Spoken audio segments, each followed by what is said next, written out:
This week on the Running Report, we're recapping NXN and previewing Champs Cross Country Championships. Go around the track with us for the first time this season for the start of indoor. Plus, the Valencia Marathon brings shock to the running world.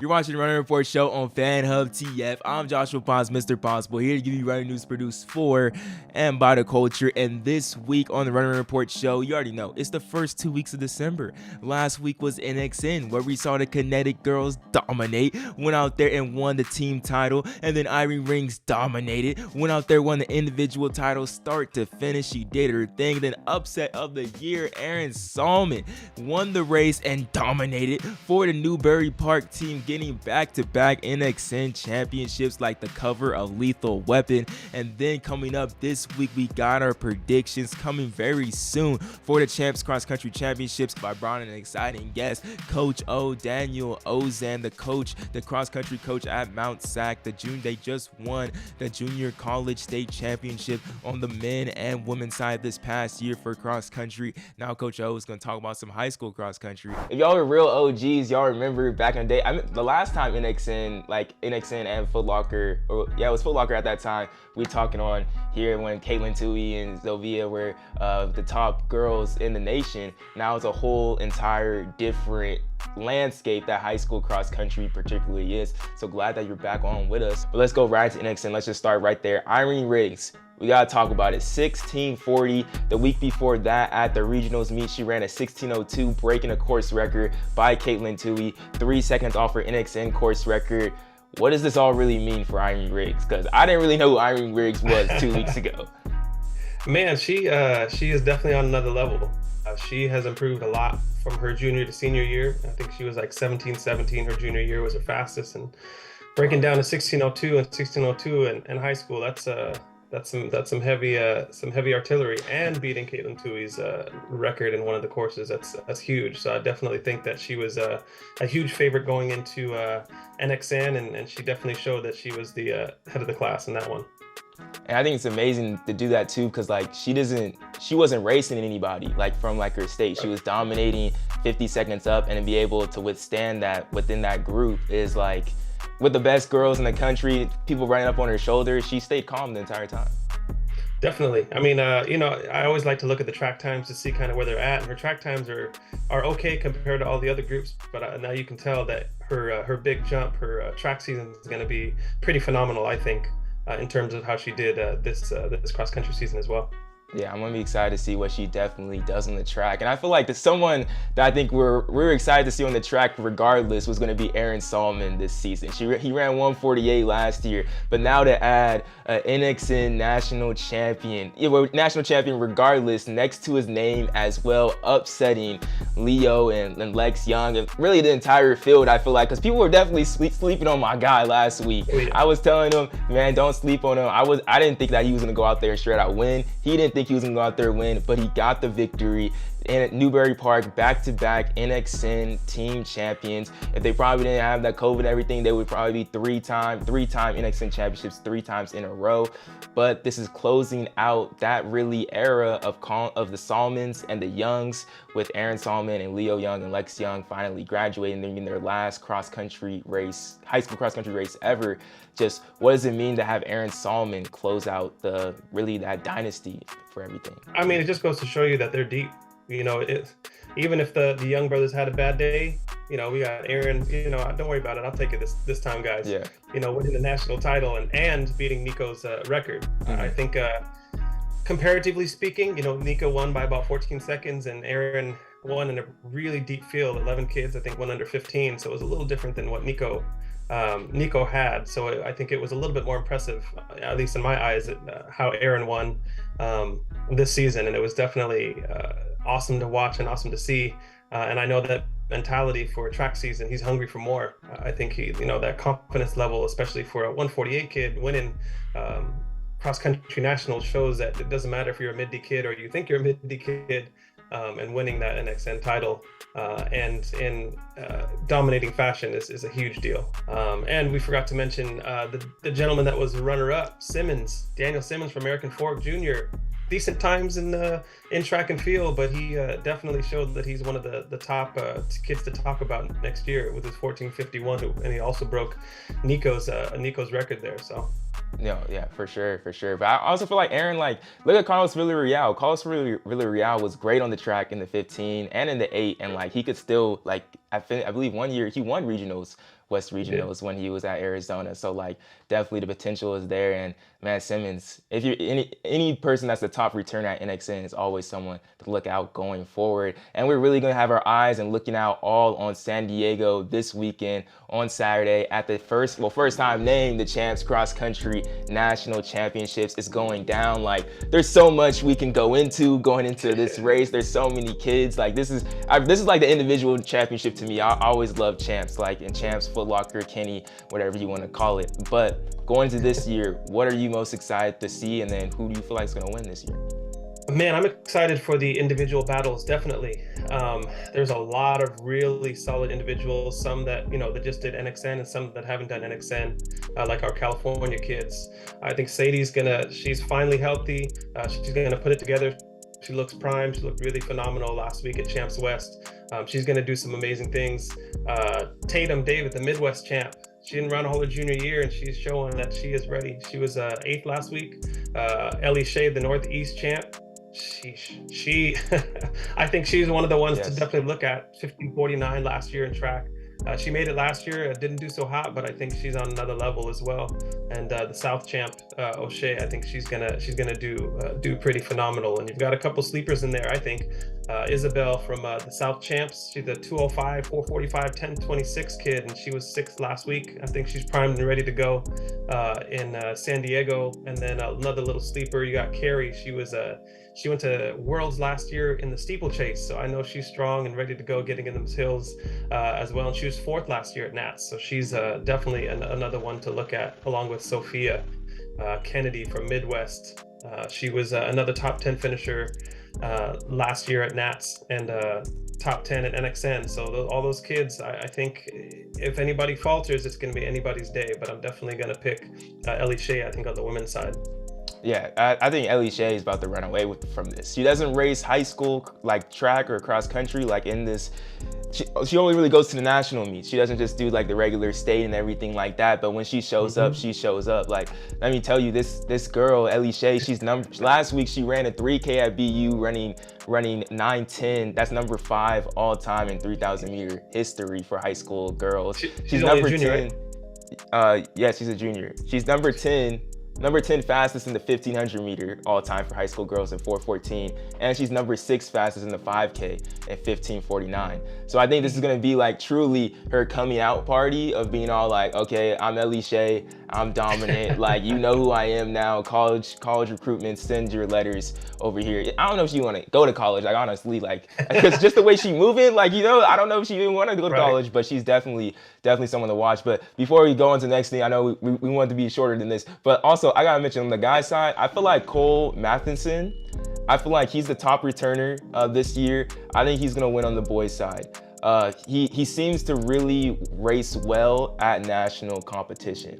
Like last year, he finished 5th. He finished 5th last year, 2nd at the Midwest. This year at NXN, he was right up there too in the top 10. So like, I feel like he races really well in national competition. Last year he did Garmin and he did East Bay. And so like, he has the experience of doing both of those races, and like be able to finish at the top at Morley Field, to have that feeling, like there's no reason why he can't go out there and get the win this year. Yeah, I definitely think he's definitely one of the favorites. I also want to give a shout out to Rocky Hansen, the South champ. He's got some good range.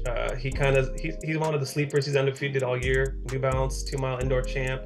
Arcadia seated champ in 8:51, I think, or 8:55, and he's another one of those kids that could do some damage. And I think he'll be hot on Cole's heels. But I definitely agree with you that Cole is definitely the favorite at the champs championships. But believe me, my biggest root is definitely gonna be coming for Sadie Engelhardt. I'm definitely California, definitely gonna be rooting for Sadie Engelhardt. She dominant. Definitely want to see her win the day. But appreciate you coming on. Hey, you want to run it back next week? Actually, no, I can't. Never mind. Never scratch that. Actually, I'll see you on Saturday though. I'll see you on Saturday. We'll see you on Saturday. That's it. All right, man. Thanks for having me. I appreciate it. Now it's time to go around the track because it was the first weekend of the indoor season. Indoor is here, especially for NCAA, from BU to Texas. It was exciting, but there's so much to really talk about it. So we really just gotta go into the results and our biggest takeaways from the weekend. And starting off, it gotta be at BU opener. Kai Robinson, the Stanford junior, broke the school record with 13:11:53 and is now the third fastest in NCAA history. Caitlin Tui broke the Wolfpack indoor 5K record in a 15:92. Drew Bosley and Elsie Stearns broke the NAU and Big Sky 5K records with 13:13 and 15:33 respectively. Natalie Cook smashed OSU's 5K record in 15:24. She's only a freshman, y'all. That's crazy. On the speedier side, Sophia Gorion clocked a 4:37 in the mile at BU, making her the number 6 fastest high school girl in the mile ever. Brian Herron from Texas ran the fastest NCAA and American 5,000 meter time with a 59:87, and then Kennedy Simon, also from Texas, broke the Longhorns record in the 500 meters in a 1:08:59, making her the second fastest of all time. That's why I actually said all this in a minute and 8.59 seconds, because that's how fast Kennedy Simon ran, bro. She killed it. Amazing performances across the board. But after going around the track, it was super duper fast. We got to slow things down. Let's go off the track. The CIM, the California International Marathon, also serving as the U.S. Marathon Championships this year, where we saw Kiptum Selassie open up his debut marathon, his first marathon ever, winning the U.S. Marathon Championships in a 2:11:01, just about identical splits with a 1:05:35 and 1:05:26. But this is such a big deal because Kiptum Selassie has been a winner at every single level, and has been a dominator at every single level. High school, he was dominant, covering ESPN, battling Edward Cheswick at Foot Locker and NXN. At college, he was a beast at NAU, led NAU to their first championships, was a part of the reason why they are on the streak now here today. He led the way for that, and now he's opening up first marathon debut, and he goes out there, runs a 2:11:01. This is a statement. This is a real statement win. I think he's going to be a real competitor when it comes to the Olympic trials coming up next year in Orlando. I do realize CIM is a fast course, it's a flat course, whatever that may be, but this is his first marathon and he wins. Winners win, and that's what Kiptum does, and so that's why I feel like this is exciting for me. Paige Stoner, she won the women's marathon in a 2:26:02, a course record, a big win for Paige, a 5:34 average pace, and she was in the top 3 the entire race. Paige is definitely someone to add into the already stacked women's field that we're gonna have for the Olympic trials going on next year. And speaking of the Olympic trials, that's what really CIM has been stand for years now. We had 42 men under the Olympic trials qualifier standard of 2:18, and we had 44 women under the Olympic trials qualifier standard of a 2:37. Amazing performances across the board. Also on cross champs, moving off the track, we had Alicia Monson winning the 8K in 26:55 over Emily Enfield and Edna Kurgat. Puma Elite won the women's race and got that $3,000 bonus to go along with it. Edwin Kurgat, the 2019 NCAA champion from Iowa State, went out there and won the men's 8K in a 23:27, being a talented field. Oliver Hoare went out there and just really led it from the gun, was trying to just dominate, take everybody's legs. But once Edwin Kurgat worked up with Wesley Kiptum, his former Iowa State teammate, they caught up to Oliver Hoare. Edwin broke away and he took away the victory. And it's great to see Edwin back, bro. He was actually one of our first guests on the Two Black Runners podcast. So good to see Edwin doing this thing, bro. Congrats to you, man. OSC also won the teams race and got that $3,000 prize. But we knew this was gonna win. We knew OAC was gonna dominate. I said last week Alicia Monson was gonna win. I said the men's team should win this race. They went out there and acted like they should win this race, at one point leading 1 through 5, and they really did their thing. OAC showed that dang, they're one of the best teams in the U.S. on the distance side, if not the best. But I think Bowerman definitely has something to say about that. Now moving even further off the track, in Valencia, Italy, a crazy, well, not crazy, it was madness, marathon madness. Let me tell you, the Valencia Marathon always produces, and this year it was no different. Now let me tell you, Valencia Marathon was built La Tespe Gaudet. That's what it was, and you know why. We realize why. She's the half marathon world record holder. She's the 5K world record holder. holder. She's the 10K world record holder. Like Valencia, and she did those world records at the 5K and the 10K in Valencia. She did the half marathon Valencia. Like, this is her city. This is her town. Like, she gonna go to work. But no, she's actually not. Well, she did. Let me not say that. Amane Beriso, she really went to work though. She ran 2:14.58, third best time ever in history, behind Bridget Koska and Ruth Chepngetich. Her previous record before this was 2:20.48, but now she's running at 2:14.58. She ran at 2:20 all the way back in 2016. But Amane Beriso, like what she did, just incredible. Shocked the entire field, dropped Gidey, like completely dominated her, and it's amazing to see that we have another woman to be in this type of mix. But hats off to Gidey, an amazing race. She ran the marathon debut world record. Almaz Ayana held that earlier this year when she ran that 2:17.20 in Amsterdam. And funny enough, Almaz Ayana was the last 10,000 meter world record holder. So Gidey just taking everything from Ayana, like for real. And let's just remember that Letespek Gidey is only 24 years old, which is it's crazy. So we're already running 2:16 at 24 years old. She has one of the biggest bags in track and field, from the 5K to the marathon. What can't Gidey do? Then on the men's side, we're talking about young people like Gidey being 24 years old. Kelvin Kiptum, only 23 years old, in his marathon debut as well.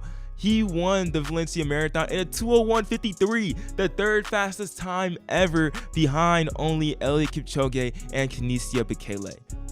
Wow, amazing stuff from Kelvin Kiptum. Like, it's just wow. He broke Evan Chebet's course record of 2:03 flat from 2020. If you don't remember, Evan Chebet, he just won a New York City Marathon, and he won the Boston Marathon earlier this year as well. But Kelvin Kiptum, he has just put himself in a whole different category, being that close to Bekele and Kipchoge, and doing that only 23 years old. Amazing to see. And all I really gotta say from this is madness completely, like for sure. But like, bro, like I feel like marathoning is really like boxing. We see these amazing performances, we see these amazing runners, but like I need to see y'all face off with each other. I need to see the competition. I need to see Bekele versus Kipchoge, now with Kiptum in there as well. I need to see Gidey versus Chepngetich versus Beriso versus all these people head to head. Like, I need to see that. I don't need to see Mayweather versus Pacquiao 5 years from now. I don't need to see Tank versus Shakur Stevenson 10 years from now. I want to see it right now. Like, come on, let's not be like boxing. Let's race each other. Let's see who's the true best head to head. You know, you feel me? Like, do y'all feel like that too? Let me know what you guys do, and let me know what you guys feel in the comments. Like, honestly, that's a real question for y'all. I really want to know how you guys really feel about that. But we gotta acknowledge that it's award season. Amazing people that won at the USATF Night of Legends. We had Sydney McLaughlin being awarded the Jackie Joyner Kersey Award for amazing things she did. The greatest 400-meter hurler of all time, entering a different stratosphere, also being listed on the Forbes 30/30. Congratulations, Sydney McLaughlin-Levrone. And then we had Noah Lyles winning the 2022 USATF Jesse Owens Award, undefeated this year in the 200-meter, moved to third all-time on the 200-meter list, and breaking that American record that Michael Johnson held for so long. Brad Walker named the USATF Nike Head Coach of the Year.